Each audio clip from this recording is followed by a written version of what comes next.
अस्सलाम वालेकुम नाजरीन, आप देख रहे हैं JN न्यूज़ और मैं हूं आपकी होस्ट रुबीना चौधरी। सबसे पहले नजर डालते हैं आज की अहम खबरों पर।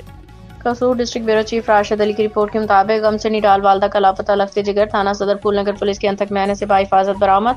थाना सदर फूलनगर पुलिस के SHO और हाफिज आतिफ नज़ीर की सरबराही में पेशा वराना खदमात गम से निडाल वालदा का गुज़श्ता रोज़ लापता होने वाला 12 साल लफ्ते जिगर पुलिस के अंतक मैने से बाहिफाजत बरामद। अहले खाना का बेटे की बाहिफाजत वापसी पे थाना सदर फूलनगर कसूर पुलिस से निर्धारित शक।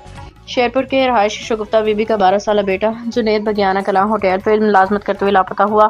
थाना सदर फूलनगर पुलिस ने 15 की इतला पे फौरी रिस्पॉन्ड किया। अगवा का मुकदमा दर्ज किया गया। थाना सदर फूलनगर पुलिस ने मसाजिद में ऐलानात करवाए, मीडिया पे तस्वीर शेयर करी और सर्च ऑपरेशन किया। अल्हम्दुलिल्लाह पुलिस के अंतक मेहनत पेशा और महारत से बच्चे को बाहिफाजत बरामद कर लिया गया।